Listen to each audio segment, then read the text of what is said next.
to the Never Too Early Fantasy Football Podcast, where it is never too early for fantasy football. My name is Jeff. And I'm Alex. As always, thank you for downloading, listening, liking, and commenting on our podcast videos. Please join our community by subscribing to us on the socials. Our handle on all platforms is at N2E Fantasy. We are also available on all major podcasting apps by searching N2E Fantasy. Alex, what do we have on today's show?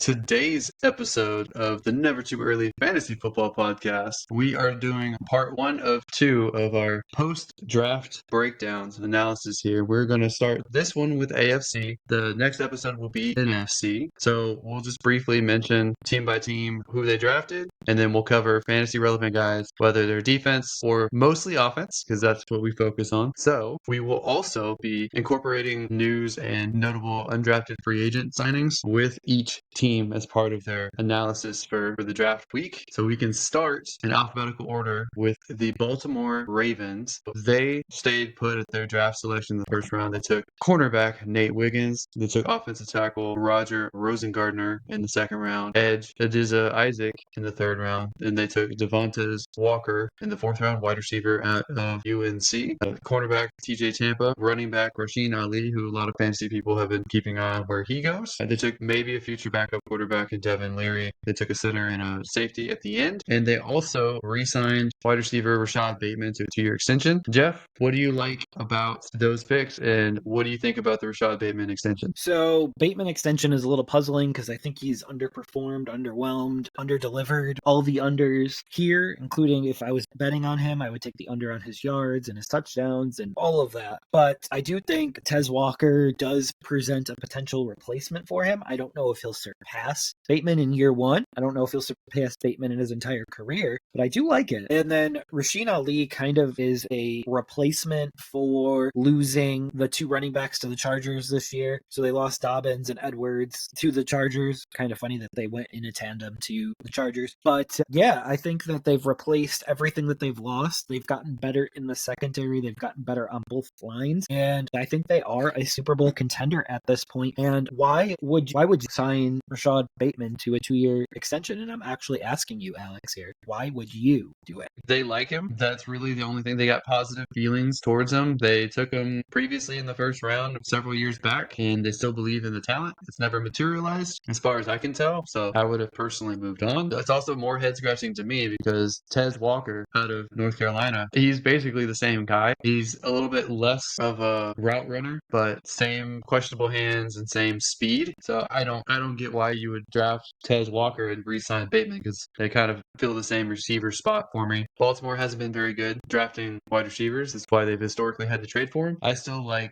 Trey Flowers there. Like, he's the best wide receiver on that roster, and Mark Andrews will be back healthy. So they're good with those two guys. I don't really like those two guys being in their long-term plans, but it is what it is. I do like the 2 corners that they drafted. That will definitely help their secondary. It's going to be a little bit different of a defense. They have a different defensive coordinator, and they lost Patrick Queen in the offseason to a division rival. So it's going to be more defensive back focused, less edge focused, in my opinion. And Rasheen Ali is going to be interesting depth. Like a lot of running backs in this class, I wish they went somewhere where they'd have more of an immediate chance to start or get early playing time, because he's going to be buried behind Henry, who's going to start, get the majority of the carries. Keaton Mitchell, who's going to be the speedy back, and they still have Justice Hill. So I don't think he's going to get a lot of carries early on. He's going to be a stash guy that they develop and fills in when someone else leaves or retires. But I thought it was a solid draft for the Ravens. Are you suggesting that Derrick Henry is going to retire anytime soon? Not necessarily, but he's on the wrong side of the running back wall. And I think that Hill might not necessarily be long for the team, and Keaton Mitchell might get a big contract once his current deal is up. So having someone like Rasheen Ali is probably going to be useful at that point. But to me, he's probably like into the third, high 4th round rookie pick. So not a high target for me, but someone to keep an eye on. No, that's great. That's great. I think the Ravens are in good shape for this year, though, to make a run. I don't know how far they'll go, but I think they'll go decently far. Right. Do you want to do your Bills, your local area Bills? Sure. I will take the Buffalo Bills, and they started by trading back a few times. They went with Keon Coleman, and they went with Cole Bishop, so they got a little Cole connection going on there. They ended up going Dwayne Carter and Ray Davis. And then they shored up the offensive line with a center pick and 2 offensive tackle picks. So that it does seem like they were trying to replace Micah Hyde with Cole Bishop. Seems like they're trying to replace Stephon Diggs with Coleman. So it does seem like they are trying to build through the draft to supplement their team and their losses this past offseason.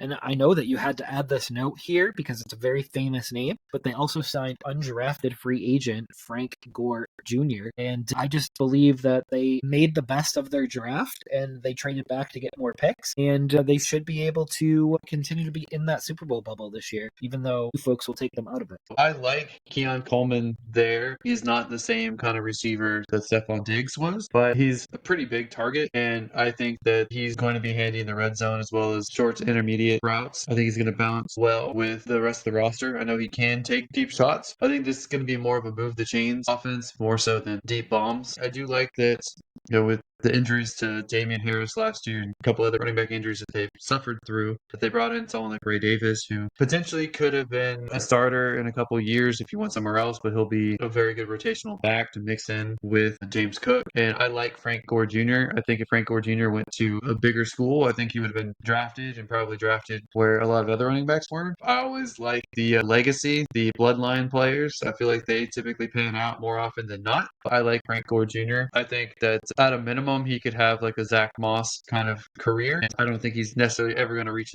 his dad's level, but I think he could have a starter career at some point. I think that's possible. Not likely right away, especially with this Buffalo Bills team early on, but he's someone that I am actually more interested in than Ray Davis, although I think Ray Davis is someone to keep an eye on too. And this is a team that they're not going to use James Cook in the goal line. They're just not going to do it in the red zone at all, probably, which is a shame because I think James Cook should have that ability. It's just not likely to happen. So to me, James Cook is going to be lower in my rankings than what I had last year, probably. I think Buffalo is trying to shift gears, get younger, and retool. And I think that they were fairly successful. Not as flashy as people would hope. But the one thing for me is losing out on the 5th-year option by taking Keon Coleman at the top of the second instead of in the first round. And on top of that, they gave essentially the Chiefs a wide receiver that they could have gotten. So will that come back to bite them in the butt? They traded their pick to the Chiefs to get, and that the Chiefs used to get Worthy. So will that hurt?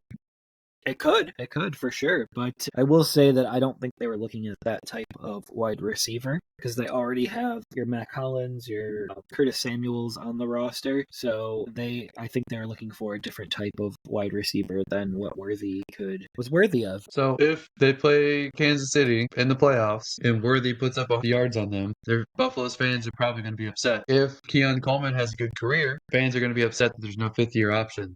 That's just the only way I look at it. But yeah, other than that, sometimes you can get a better deal with wide receivers off the 5th-year option. It's not really a big deal because the Lions, which we'll get to later, gave one of their wide receivers that was a former second-round pick a big second deal. So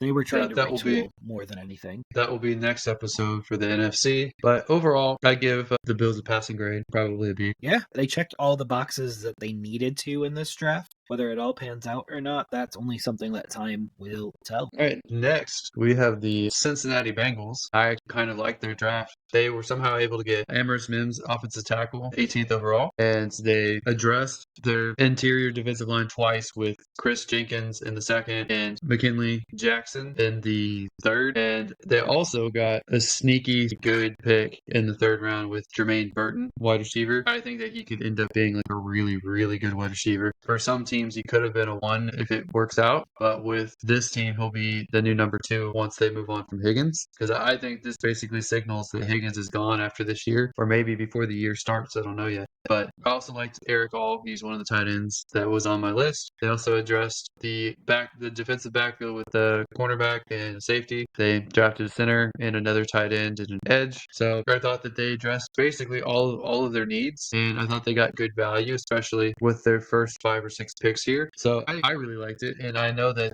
Jamar Chase, their number 1, has got that 5th-year option, and I know that the Bengals' second wide receiver, T. Higgins, has requested a trade before the draft. So I think they're obviously going to keep Jamar Chase and then re-sign him when they're able to work out a deal. I think Higgins is probably gone.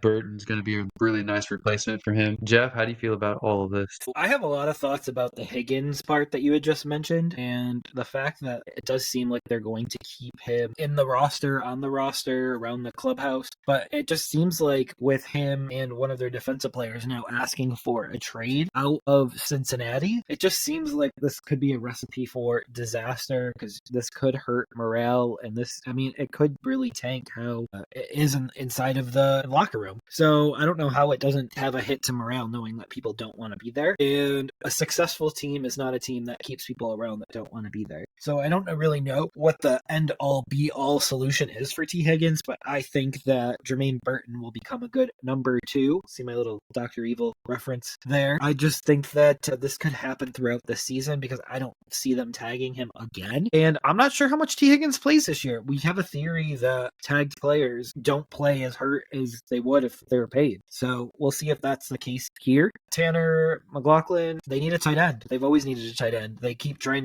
all these retreads and it never works out. Eric All, they also have him now. So they're trying 2 stabs at the apple here for tight end, and maybe one of them will pan out, maybe one of them won't. But they already signed Mike Gesicki too. You know I love Mike Gesicki, but I've been bit by that a few times, especially if you look at Irv Smith last year. Bit pretty hardcore about that last year, but I'll let that go right now. But they've improved on the defensive line. They've brought back cornerbacks. They've drafted cornerbacks. They're trying to protect Burrow as well, which has become a big issue and big concern. I think one of the biggest things this year, though, is Joe Burrow getting through a preseason completely healthy and playing through some of it because he hasn't done that, and they've started out slow every year so far. So it's become a trend. I don't know how else to say it. I think they'll be fine. I think this year Burrow's going to be healthy, and I think that they're going to give the Chiefs a run for their money. Yeah, we'll see on that, but I still think that the Bills are better than them currently constructed, and I think the Chargers are upgrading, especially at the coaching position, and they still have one of the better quarterbacks in the league. I think the Texans are upgrading, so I think that the AFC is just consistently getting better and better and better and better.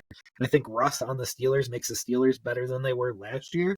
Because you can't sit there with a straight face and tell me that Russ isn't better than Kenny Pickett and Mason Rudolph combined. So I don't know. I don't know I don't know who makes it out of the AFC. Doing the schedule, which we're going to do in a few weeks as soon as it comes out, the AFC is just up in the air. Well, we'll be more even soon between the two conferences because 6 of the top 7 quarterbacks in this draft all went to the NFC. So I'm looking forward to evening out a little bit. Keep it weak in the NFC. All right, speaking of weak, the Cleveland Browns didn't have that many selections to make with trading for so many players. So still trading for Watson. They didn't have their first pick. So their first actual pick in the draft was in the second round, which they took a defensive tackle, Mike Hall. They also had a good pick. And the third was Zach Zinter. I didn't really like most of the rest of their draft. They took Jamari Thrash, which some people like more than I do. I don't really like him. And they have so many wide receivers, especially after trading for Jerry Jeudy and giving him a massive contract for no reason. I'm not a fan. We'll see if Deshaun Watson continues to take steps forward for this team. I'm not optimistic for that. They also have Nick Chubb who's coming off an injury who took a pay cut recently. So we will see how that works out for them. I think that they had the worst draft by default at the very minimum out of their entire division. I think the other 3 teams had really good drafts compared to them. But Jeff, how did you feel about Cleveland's draft? So they're still pretty limited right now. I think this is the last year that they're limited though as far as Deshaun Watson goes. So they should be able to move forward starting next year with a clean slate and Deshaun Watson. But I'm a little surprised they didn't attack the running back position here. The reason being is Nick Chubb's coming off of his injury. And I know that they've been adding a little bit here left and right, but you would think, because I believe that Chubb's new deal is a 1-year deal, that they would have grabbed a rookie here to start grooming to replace him, but they could always do that next year. But we will see. Nothing really spectacular here. I don't expect Thrash to be a big fantasy asset this year, and that's really all there is to say about the Browns, but I think they'll still be good. Okay, let's move on to the only AFC team to take a quarterback in the first round, and that is the Denver Broncos. So after a quarterback run, they stayed put and took Bo Nix with the 12th overall pick. He's someone that I like more more than a lot of draft people out there like. And they didn't have a second round pick. They took edge Jonah Ellis in the third round. They took Bo Nix's wide receiver Troy Franklin from Oregon in the fourth. And then they filled out the roster with getting a corner. They got running back Audric Estime out of Notre Dame and Devon Vele and Nick Gargulio, the center. And so I think that they had an okay draft. I really like the Bo Nix pick. I'm not a big Troy Franklin fan, but getting him in the fourth round is better than getting him in the top of the second, which is where a lot of analysts thought he would go. And having that college connection between Bo Nix and Troy Franklin will definitely help both of them. I feel like, to me, Bo Nix is starting right away. I know before the draft, they kind of protected themselves and traded a 6th-rounder for Zach Wilson and 7th from the Jets. Zach Wilson is a similar style quarterback to Bo Nix. I just think Bo Nix is better right now. So, Jeff, what did you think about this draft? I know that you have some thoughts about that running back as well and where he fits in this offense. Yeah, Javonte is entering year 4. He was a 2nd or 3rd round pick, and so that means he will be a free agent after this year. So I'm looking at future running backs to potentially take that over. Now they have Jaleel McLaughlin, who I think will be the number 2 this year, but everything is up in the air after this year. Now, Troy Franklin is a very, very good get, and I think he could play the 2 opposite Sutton. I know there's Mims there, and I know there's Tim Patrick. There's players that I like, but I think that he has the opportunity to grow into a number 2 wide receiver because it doesn't seem like they're going to let go of Cortland Sutton. But the big Broncos move of the week was that they traded for Zach Wilson. No, that's kind of a joke, but in all seriousness, out of Stidham, Wilson, and Nix, who do you believe starts week 1 for the Broncos? I think Nick starts week 1. Okay. Do you think he'll be ready to start week 1? Do you Yep. think this is a good idea? Yeah, I think he already will know the playbook, and I think he's very accurate. I think he's exactly what Sean Payton wants. He's not like 21. He's going to be like 20, 23, 24. So Does I he think have that enough weapons? well, he's got Mims, he's got Franklin, he's got Sutton. They still have Tim Patrick. Yep, they signed him to a 1-year edited deal a couple weeks ago. He's got 3 or 4 running backs that are serviceable. He's got a solid offensive line. So, yeah, I think he's good enough to play now. Are they good enough to make the playoffs? No. But is he good enough to play now and not get killed? Yes. All right. So I still think the Broncos finished 3rd or 4th in that division, though, so not much to talk about there right now. Yeah, Chargers are at the bottom, right? I think the Raiders and the Broncos are going to be the 2 fighting for the cellar. I don't know. You think way higher of the Raiders than you should, but we'll get to them in a little bit here. What's crazy is I don't want to. I don't want to, Jeff. So tell me what your Texans did here. Okay, the Texans didn't get any big ticket players. They traded down from the first round to get 2 seconds from the Vikings, so 2nd this year, 2nd next year. Then they traded their own 22nd to get Stephon Diggs from the Bills, so that's baked into this. Outside of that, they really just filled positions of need, but nothing flashy, no big ticket player. So they got Kamari Lassiter, who's a corner. He's really more of a nickel or a slot guy. He's not necessarily someone who's probably going to be on the outside. So I wish they would have gone with a different direction there because I wish I would have gotten an outside corner, but they did. They did take Zion Henderson and another failed cornerback as 1-year deals to see if they'll actually live up to their first round pedigrees. Jeff Okudah. Those guys are kind of baked into their offseason plans as well as these draft picks, but they got Blake Fisher, who's an offensive tackle. He's going to be a swing tackle. No, they're not going to kick Titus Howard inside. He should be the right tackle. So Blake Fisher is going to be a swing tackle and a depth piece for them. Kalen Bullock, the safety, he is going to compete with Jalen Petrie at safety. I know that they were targeting safety in this draft, but Kalen Bullock, to me, not very athletic, so I'm kind of disappointed with that pick. They also got tight end Cade Stover from Ohio State, reunites with his college quarterback, CJ Stroud. So I think he's a good depth piece at tight end. I think he'll play special teams. I think he'll be probably in 2 or 3 tight end sets. It's important to note that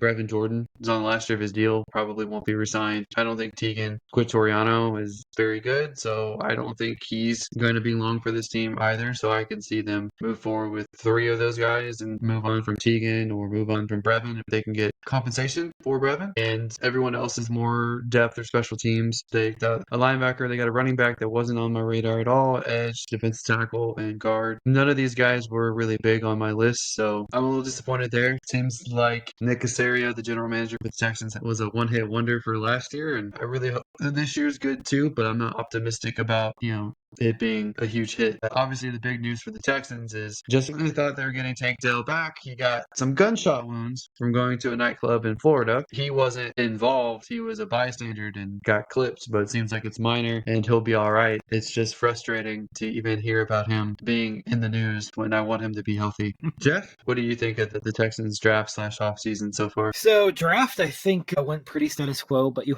have to remember when we're talking about this draft, they traded away this year's pick to Will Anderson, and that seems like it worked out and it was a good trade. So when we lump Will Anderson into this crop, it's just much better than it looks. So we have to remember what Casario did last year, and I do think that they're trying to appease their second year quarterback and getting Kate Stover. So that's really helpful. I did see somewhere out there that he wanted one of the wide receivers, but I guess they weren't able to get him. But that would have been an embarrassment of riches at this point. So I don't know. But I do think Jordan, the running back, could overtake Dameon Pierce, because I do think Dameon Pierce could be available for trade in the right package in the right circumstances. I think there's a few players out there right now that could be available for trade, and he's just one of them right now. The wide receiver that Stroud wanted was Ricky Pearsall, who went to the 49ers, and that would have been an embarrassment of riches, but I think he would have probably taken a backseat this year and would be more relevant the next year when we don't have Diggs anymore. Mm-hmm. So that would have been interesting. Yeah, and you know how I was just saying that there are players that are going to be available for trade now that the draft's done? I think Terrence Marshall from Carolina, my team, is one of the players that could be available via trade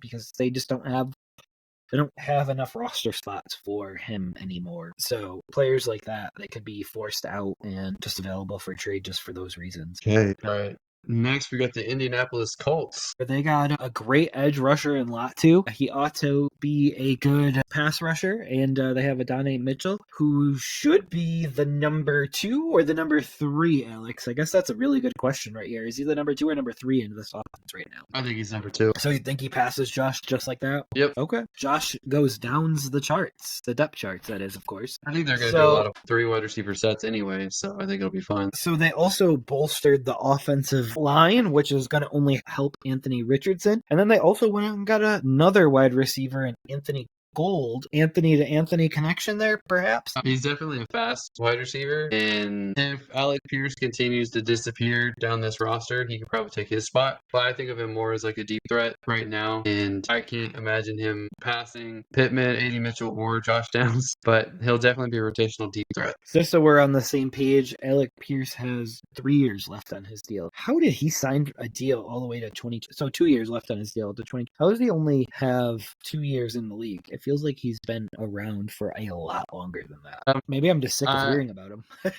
Yeah, he's been a fantasy darling for 2 years, and they've just talked about him nonstop, and he kind of disappointed. So I think that the Colts had a pretty solid draft. I think they very much benefited from the first 14 picks all going to offensive players, and they took the best defensive player, potentially. Definitely one of the best defensive edge players, and kind of breaks from the tradition that Chris Ballard, the GM for the Colts, when he typically has drafted edge players before, he drafts them for athletic traits almost exclusively, and those guys haven't really panned out. So he went different with more skilled and technical player who wasn't a freak athlete in Latu. And I think he learned from his past mistakes, and now they have a pretty good edge player who has to get after Stroud, has to get after Lawrence and Levis and take those guys down, disrupt them. Like you said, they very much helped out their now second-year quarterback, Anthony Richardson, by getting 2 more wide receivers and a couple more offensive linemen. I think that that's going to help him tremendously and gives them a really good group. Second year in Shane Steichen's system. So I think that for Anthony Richardson, we need to see some growth and we need to see him play the whole season. And I'm very curious. I'm very curious where he ends up at the end of the year because I have sky high hopes for him, even though he's on a division rival. Yeah, and I believe that those hopes are just hopes at this point, and I definitely need to see it. And he needs to stay healthy. As I've said multiple times on this podcast, he had 3 different injuries in 4 games last year, and one of them knocked him out for the season. So not a good start. Yeah, I think that they addressed the offensive line to help him stay healthy. And so I think he'll turn the corner. But we can stay in division and move on to another team here, and that is the Jacksonville Jaguars. As a Texans fan, I love Jacksonville's pick. As a football fan, I don't like that their draft very much other than the first pick. With their first pick, they traded down in the first round to pick up a little more assets, but they still managed to get a very good player in wide receiver Brian Thomas Jr. out of LSU. He's someone that I thought could have gone higher than this. I think that he fits what they needed. He's going to fill in and run the same routes that Calvin Ridley did in this system. And Calvin really wanted to run more routes, which is to have a more versatile role in the offense, which is why he moved on to a different team that promised him that. But Brian Thomas Jr. excels in the curl routes and out routes and streaks down the field that they were making Ridley run last year. So nice fit there. He's on a 4-year contract with a 5th-year option. So he has sky-high potential. I like him a lot. I don't like the rest of their draft. Felt like Masson Smith, the defensive tackle, is kind of a reach at 48, which is middle of the second round. Jarian Jones, I wasn't a big fan of as a corner. Wasn't a fan of the offensive tackle or other defensive players that they took. So for me, I actually like their undrafted free agent rookie, who's also a wide receiver, Joshua Cephas. I think he is better than a lot of the guys that they took in the draft, in my opinion. So between Brian Thomas Jr., who fills the void that Calvin Ridley just left, and Joshua Cephas, they felt good enough to release one of their wide receivers, and that was one of your former Bills guys, Jeff. Who did they release? So they dropped Zay Jones. And it's a surprise and not a surprise at the same time, only because they now have 4 receivers that are ahead of him. Or he would have been the 4th receiver on the team, and he would have been a very expensive 4th receiver. So they have Gabe Davis, they have Brian Thomas, and they have Christian Kirk. So, and then they obviously have Evan Ingram. So he would have been a 5th or 6th passing option on the team once you consider ETN as well. And I just don't believe he justified the contract anymore. So they cleared $4 million of cap with him being gone. Also have 2nd-year Parker Washington, who I liked last year a little bit. You did. I remember that now. And our boy Double D, Devin Duvernay, is also on the roster too. So I feel like all of these guys are better than Zay Jones. So why pay Zay Jones? I think Duvernay's there just to be a kick returner, though. So I think we can't get too far ahead of ourselves on that. But I think with Jones, and I think he's made a few boneheaded mistakes throughout his career. You can Google it if you would like to know more about it. But I just think that it's time to move off of him. The pick that I'm most interested in with them here, I mean, obviously Brian Thomas makes me interested on multiple levels because he's a good replacement for Calvin Ridley and he should be targeted immediately. But Cam Little, kicker. So it's a pretty high pick for a kicker, and we'll see what happens with at the kicking position because they also released Joey Sly, and I think they have Patterson left at kicker to compete with Cam Little. But it looks like this should be Little's job. There should be little competition here. Okay. How do you feel about Brian Thomas Jr. there? I love it. I mean, I don't know how else to say it. I think he's going to hit the ground running. I think he's going to fill right in for Calvin Ridley. He probably takes over for the 1 this year. I just don't have him projected at the 1 this year because that's really hard to do. So he'll get eased into this offense, but I think that he's going to be their number 1 wide receiver by the end of the year because I think he's better than Christian Kirk. He's just not polished like Christian Kirk is, and I think he's better than Gabe Davis. Although, to be fair, because I know you don't like to be fair with Gabe Davis here, Alex. To be fair, we don't really know what Gabe Davis is outside of Buffalo. Expensive. Hey, he likes his bank account every night. All right. So let's move on to the world champions, the Kansas City Chiefs. They were able to trade up to the Bills spot and take Xavier Worthy at number 28. A lot of bot guys had him taking Xavier Worthy in the first round, which I thought was silly considering that they already had signed Marquise Brown, and they're almost the same kind of player in my opinion. It was a 1-year deal. They have Kadarius Toney, who also plays a similar way, but doesn't catch and makes boneheaded mistakes. Doesn't line Rasheed up Rice. onside. Yeah.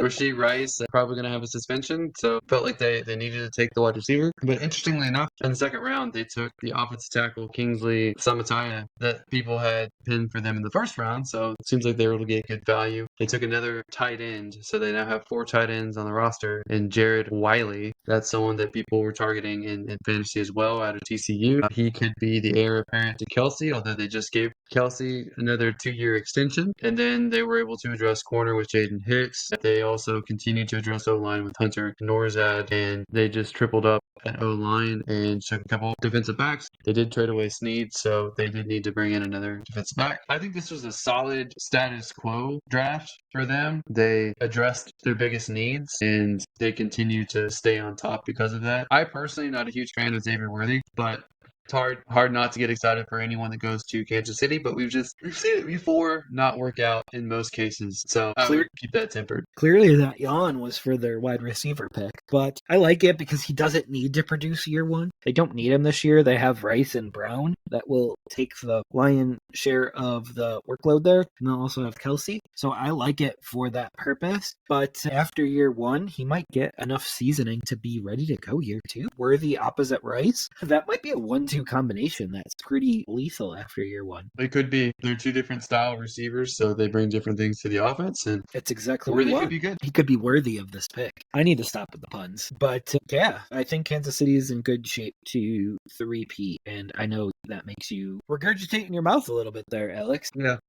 I'm not a fan of three-peats, but we can move on to a Your few team. teams that had some interesting picks here. And the next team is the Las Vegas Raiders. The Raiders. With a lot of speculation that they would take a quarterback in this draft, they ended up bypassing the position altogether, and they took the sliding Brock Bowers, tight end out of Georgia, at number 13, to the shock of everyone out there. Looks like either they've given up on Michael Mayer or they're going to use Brock Bowers in creative ways, which I think that's more of the case than completely giving up on Michael Mayer. They also addressed O-line. They took a guard, Jackson Powers Johnson, out of Oregon in the second round. They continued to address the offensive line with DJ Glaze, and then they took several defensive players for the rest of the draft. Not a big fan of running back Dylan Labe, but they did take him as well. They fleshed out their receiver core as well by signing former Cowboys wide receiver Michael Gallup to a 1-year deal. Jeff, obviously you're very excited about Michael Gallup and you're going to keep him in your dynasty rosters, right? I mean, he's the third wide receiver, but how many times are they going to run 3 receiver sets with both Bowers and Mayer on the roster? But they also have Trey Tucker. I guess he's going to be the 4th receiver on that team. I like Trey Tucker more than Michael Gallup at this point. But there's only so many stats to get for Minshew and O'Connell. And I know at one point you thought they were going to take a quarterback in this draft. That did not happen, at least not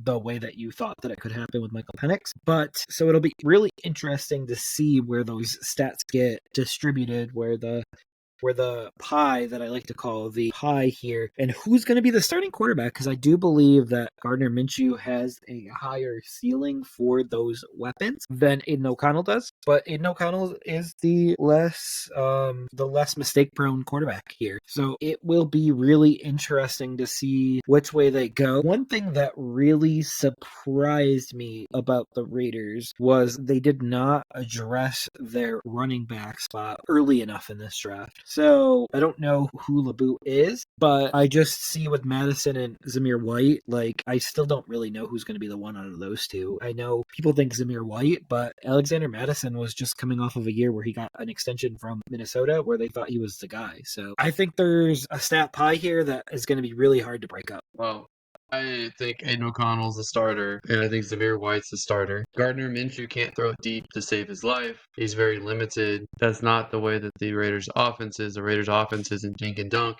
The Raiders' offense is chunk it deep, and that's Aiden O'Connell. Gardner Minshew is a very safe backup. We'll see. I know one makes a lot more money than the other, and I think we have a bet on that one. Well, I'm not betting on who's making more money. I'm betting on who's starting. Who starts more games for the Raiders this year? I think it's Aiden O'Connell, especially now that they didn't even bring in another quarterback, which is why they did. Minshew. They brought him in. Literally. No, rookie. Literally. I'm talking about a rookie. Why they didn't draft? I don't know. Whatever. I know why they didn't. I know why they didn't draft one of them. Why? Because the Falcons took him earlier than everyone. I will say though that it was. I just don't know how this team does. I know you're all about Pierce taking this job and running with it, but this interim coach thing doesn't work out as well as we think it does a lot of the time. I'm grateful we didn't hire Wilkes and a couple of years ago when you were pounding the table for that. I like exactly where we are right now. We will see. We will talk about the Panthers in the next episode, but We I talk think the about the Raiders Panthers made some. every episode.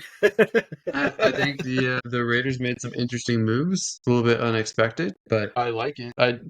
I agree with you that I wish they would have taken a running back in this class, but didn't happen. Yeah, that's a miss. But like That you is and a I were miss. talking offline, all the teams that already had a running back took a running back, and all the teams that needed to take a running back ignored it completely in the draft. I feel like so.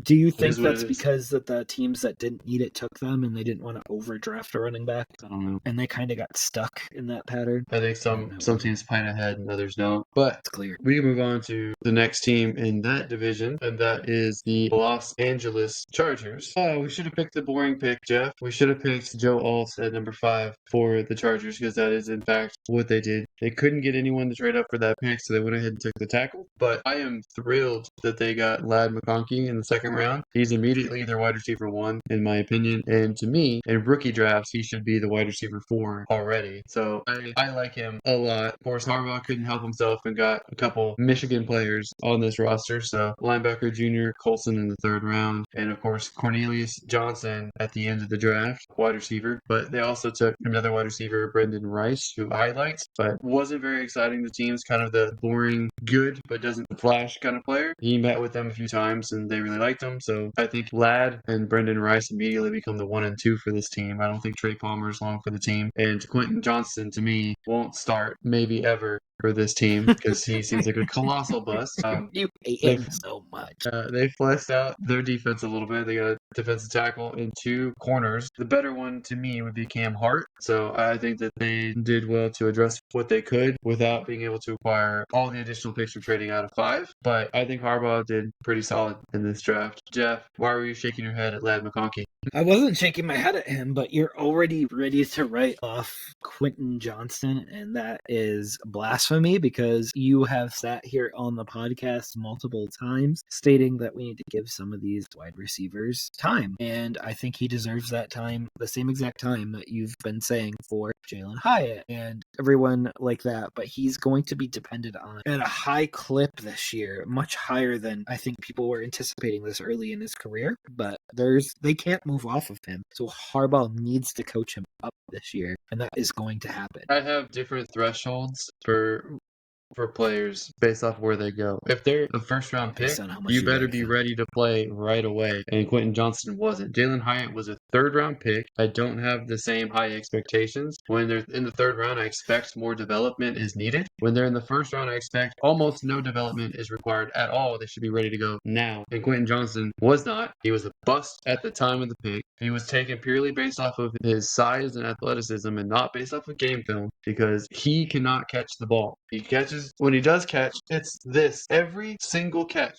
is this. He doesn't reach out. He doesn't extend for it. He doesn't fight for it. He doesn't get aggressive for it. He's very passive, and it has to come right in the basket or he won't catch it. So he's not going to pan out. And no amount of coaching is going to turn him around this soon. He's bust. Mega bust. We'll see, but you're putting your stamp on it. And I know that it is an interesting time right now for the Chargers because we don't know what the receiving core is going to look like. But if I had to project it today, I have Josh Palmer as their number 1. I have Quentin Johnston as their number 2, and I have Ladd McConkey as their number 3. And then Darius Davis is their number 4. Let's not forget Darius Davis was a rookie last year. He's a guy that should be looked at as well this year. Lad Let's not McConkey. forget Josh Palmer. I have Lad McConkey, Brendan Rice, and Josh Palmer. And then I have Quentin Johnston. And then I have Cornelius Johnson. But let's not forget running back Kamini Vidal was the only running back that they selected. And they have Gus Edwards and J.K. Dobbins that they signed off the street for now. But those are temporary guys. I think Kamini Vidal ends up potentially starting even as soon as the middle of the season. All I'm hearing right now is Shiva Kamini Samakandakwa. Shiva Kamini. That's the league reference for those of you heathens who have never seen it. Everyone should go out and watch the league at least once in their life. Well, stop after the first 3 seasons. You don't need to see the rest of it. All right. Unless you're a completionist like me. Glad you always go to completion, Jeff. I did not expect that. Anyway, All right, let's finish moving up the on to AFC. the Miami Dolphins. Miami went with Chop Robinson, who we knew was another name last week, and now we're just sticking with Chop Robinson. This week, they also went to the offensive line with Patrick Paul. Never trust a guy with two first names, but Patrick Paul is going to help Tua Tagovailoa stay upright. Now, Alex and I completely disagree on this very next pick in Jalen Wright. They also hit the edge again, and they went with Malik Washington for wide receiver before going a defensive back and another wide receiver. But for me, Jalen Wright here is not a 2020 pick. They re-signed Mostert for 20 and 2020. They have Achan. They have Jeff Wilson, who I do believe Jalen Wright will take the roster spot of Jeff Wilson this year. I don't think Jeff Wilson's actually meant for this league much longer. But Mostert was the number 2 fantasy running back last year, and you do not run away from the running back that was the number 2 running back in 2020. What's your thoughts? One, I just want to give a shout out to Patrick Paul. He may have two first names, but he played for U of H, and I think he's going to be a really good offensive tackle. He may take some getting used to the physicality of the NFL, but I think he'll be a good pass blocking tackle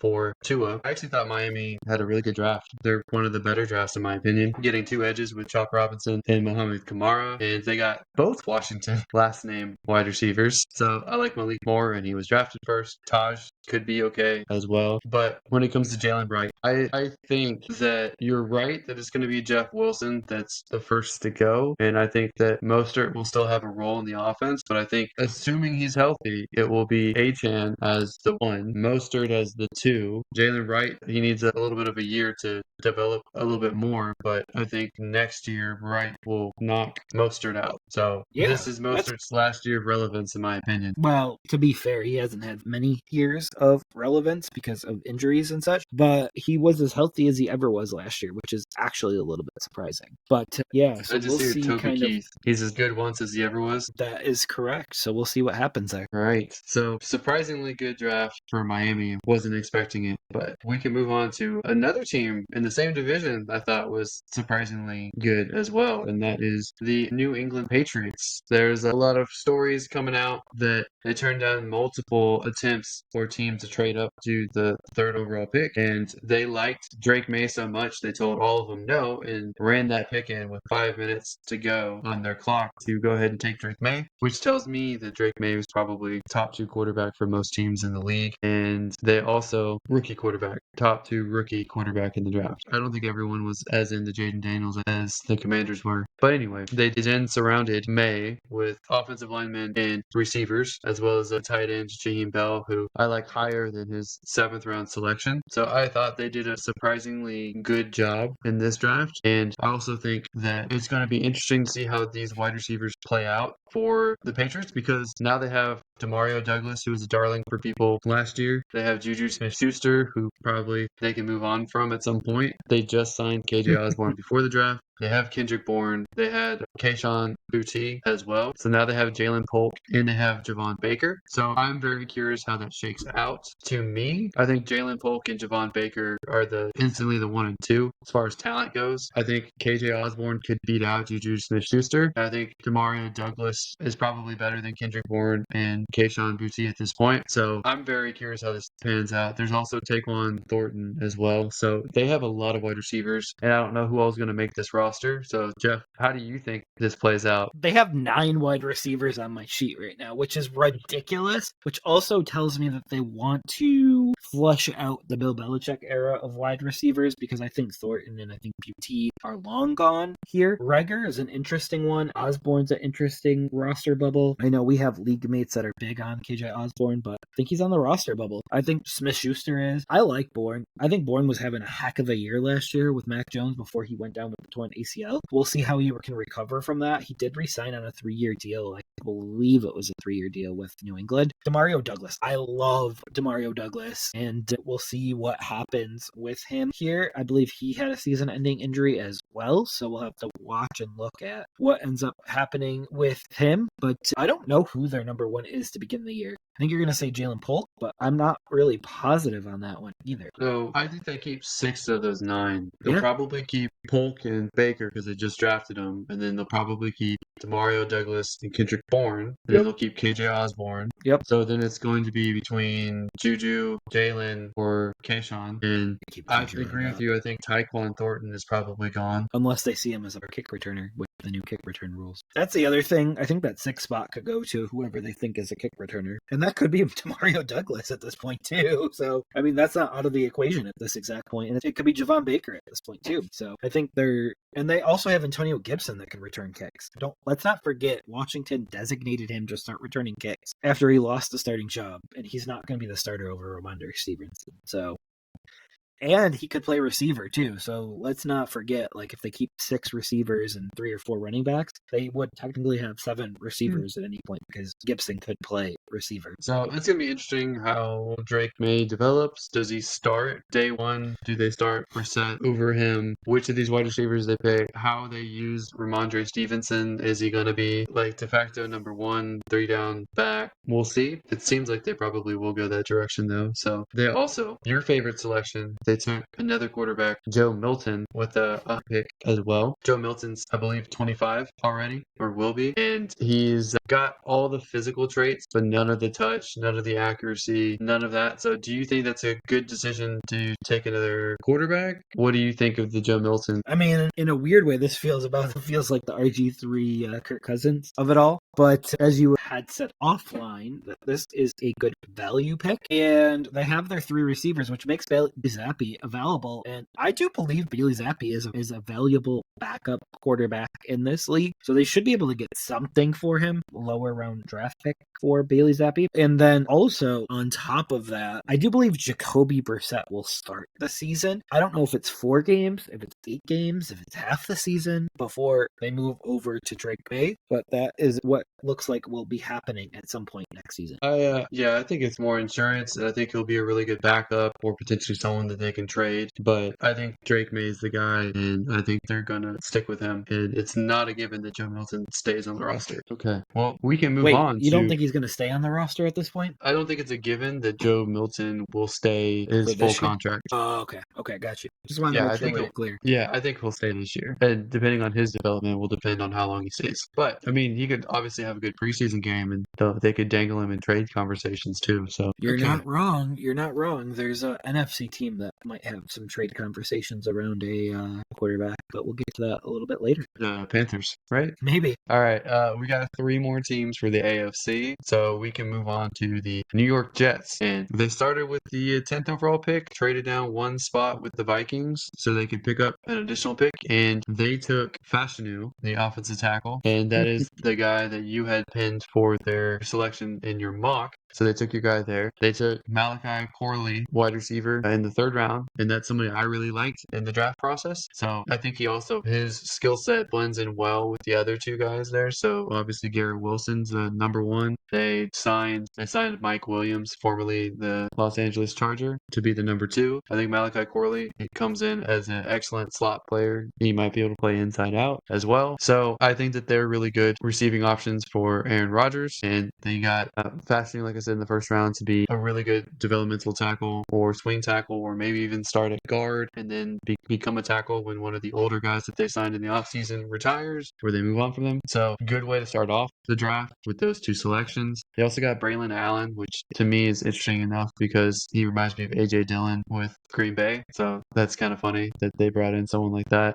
to this running back group that already has Breece Hall, already has Israel, already has backs that I like, basically, and they brought in another guy. They also brought in Jordan Travis, who's one of the quarterbacks that I talked about. I think he's a good backup for Aaron Rodgers. I don't know that he'll ever be a top-end starter if he ever gets a chance, but he's going to be at least a very good backup and potentially a solid starter if he ever takes over post Aaron Rodgers. And they brought in another running back, Isaiah Davis. So they're really shoring up that offense, and they finished the draft with 2 defensive backs. Jeff, how do you feel about the Jets offseason and draft here? So I think it was very important for them to get a young offensive lineman just based on the age that they have on there. But also Malachi Corley, I know they were tied to Rome Odunze in the 1st round, so this does make a lot of sense, and it also makes me think that they were looking at Rome in the 1st round and it just didn't work out. The puzzling part of this for me is the running backs, and I'm not sure if these were brought in for kick return purposes, special teams purposes, or if they were brought in for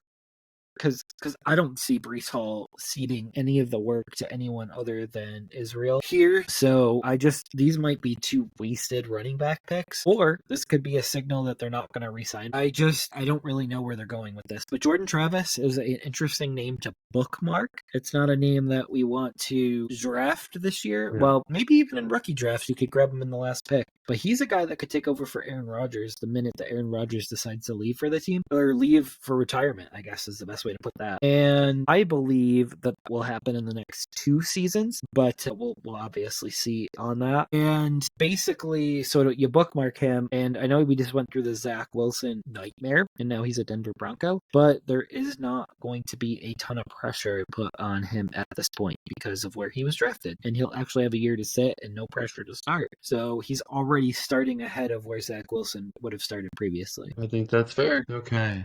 2 more teams. And the next one is the Pittsburgh Steelers. And they had the best draft, in my opinion, out of any team. They started it off with getting a really good offensive lineman, Troy Fontenot. And he's someone that could play guard, and people thought that he would be their center. Well, they lucked into Zach Frazier still being on the board with their second-round pick. So they were able to get Zach Frazier, who will be their center. So Troy Fontenot could be a tackle, could be a guard. Depends on where they want to slot him in. Instantly improves that offensive line that they already improved last year. So I would hope that they're done at offensive line, because it seems like they're pretty stacked now. And they were also able to add Roman Wilson, wide receiver from Michigan, who I really liked. I think he brings in a different dynamic than the wide receivers that they already have on their team. I think he is going to be at least a wide receiver 2 on this team and could put up good fantasy numbers in the next couple years. So in Dynasty, he's someone that I would target. They also took linebacker Peyton Wilson in the early 4th round, and he's someone that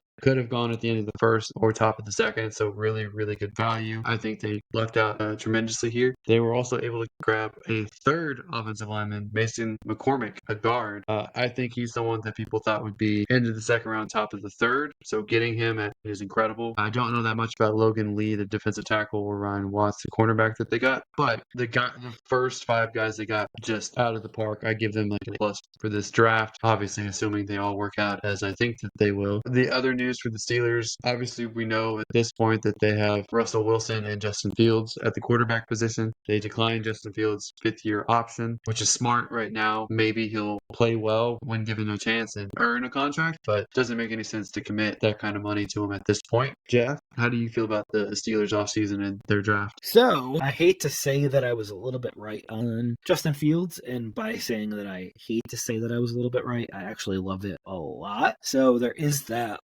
Justin Fields is not their quarterback of the future. They should prove that. They turned down a $25 million option, and if they thought there was any way that he was going to be the quarterback of the future, they would have picked that up, because that is a very cheap, that's half price for a starting NFL quarterback in this league. Let's keep in mind, Daniel Jones got $40 million per season last year. So Dak's getting $50 million per season. So if anyone thought Justin Fields was close to that, they would have picked up this option. They did not. So Justin Fields could be a one and done in Pittsburgh. This is what this tells me, because I don't see them franchise tagging him at $45 million next year, $40 million, whatever the franchise tag is next year for quarterbacks. So I think he's one and done there. As far as the rest of the moves, they have not grabbed a veteran wide receiver. I'm still shocked they traded Deontay Johnson, because they do need that veteran wide receiver there. And I think he's actually a receiver that would have helped Russell Wilson big time, because I do believe Russell Wilson is the starter for the majority, if not all, of this season. They did bolster their offensive line, which should help Najee, should help Jalen Warren. I think they both are very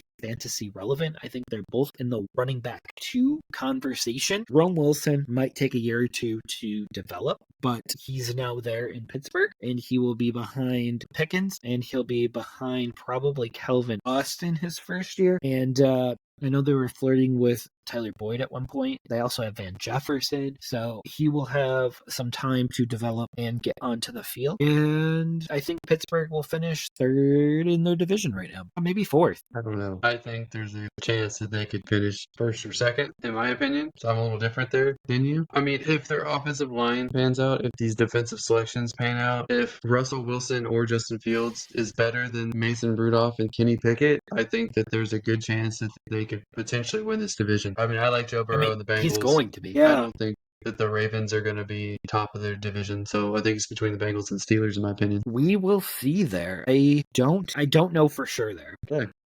That's something that we can talk about, especially when we do our projected win-loss records as well. Last team in the AFC, the Tennessee Titans. They missed out on the best tackle with the Chargers deciding to take one, the 5th overall. So the Titans kind of reached a little bit, in my opinion, for Jay Latham at number 7. He plays right tackle in college, and they're going to use him probably at left tackle. He's more of a run blocker than pass blocker, but he is a position of need, so they did well to get one. Their second pick was kind of confusing to me because they've avoided players with character issues, and they even cut T.F. Tart after attitude issues, and they've had all kinds of players that had attitude issues that they've had to move on from or cut early. But then they took T'Vondre Sweat number 38, which is a full round higher than I think his value was. And then you add on top of it, he's gotten DUIs and admitted he likes to party and said he'd never do it again and got in trouble immediately after saying that. And then they took him after already going through this with a different player. And it just doesn't seem smart. So I don't know what they were thinking. And I feel like they should have probably traded down for one of their selections to get more picks, because I think that they needed a lot more than they took. They continued with the defense with Cedric Gray and Javaris Friendly Jr., so linebacker and cornerback respectively. They took a wide receiver and Jaquan Jackson, who I don't think is going to be in the league for very long. And then they took 2 more defensive players, a safety and an edge. I'm not impressed with their selection at all. So I think that they're still going to be the 4th team in this division. I think they're kind of the doormat of this division. They did spend a lot of money on Calvin Ridley, so there's that. But I don't expect much from them this year. Jeff, how did you feel about their selections here? So, as far as their selections, I feel like they are going to finish 4th in the division, but it's obviously a make or break year this year for their quarterback. And I don't know if you feel like they have enough for him. They obviously upgraded the offensive line and even drafted a wide receiver, but do you think that's enough to know what they have at the quarterback position? I don't think it's enough. I think Hopkins is towards the end of his career. I'm not super high on Ridley, and I think Trey Burks isn't that great. So I feel like that they kind of upgraded, as well as I think they need more offensive line help. I think they need more defensive help. So I don't know why they didn't trade down from number 7, especially after they lost their number 1 option with the Chargers taking the best tackle in this draft. So to me, without Joe Alt being there, they should have traded down, or they could have taken a wide receiver. I mean, Odunze was available. I don't know. I'm not impressed. I'm not impressed with the Titans of late with their decision making. Yeah, I do. I mean, obviously, they have a whole new coaching staff, and the coaching staff did not draft this quarterback. So there is that concern and that thought moving forward. But in a way, it's a bit perplexing to me. But we will see if their draft pans out and if their wide receivers are enough. I know I like Chigo, and I like obviously Ridley and Hopkins and Burks. But do you think Jackson overtakes any of those 3? No, I don't. Okay, so that seems like a bit of a wasted pick then. Yeah, that's how I feel. And I'm never going to understand their running back depth because they seem like they have a lot of overlap. But I think, as we've talked about offline, and I'll let you elaborate, that a lot of teams are going for a duplication. It's definitely the way that this draft is panned out for the most part. And I think that more shows up on the NFC side than the AFC. But, Pollard being signed, and they already had Tyjae Spears. They're pretty much very similar backs, but Tyjae Spears is a little bit more athletic. So I don't know. I don't know why they did that. Usually with a running back group, you want to do guys that are slightly different from each other, that bring different things, but you don't want them to be predictable, but you don't want them to be exactly the same. But a lot of teams decided to go with exactly the same this year. Yeah, it's a bold move. All right. Well, I think that does it for this episode of the Never Too Early Fantasy Football Podcast. Thank you all for downloading or listening to this episode. And please don't forget to like and subscribe. Please leave us a comment and share the show. Every little bit helps. You can find us on all podcasting apps by searching N2E Fantasy and with our handle at N2E Fantasy on all social media platforms. Please join our community and give us a follow. Until next time, take care of yourselves and remember, it's truly never too early for fantasy football. Thank you again. Bye, everybody.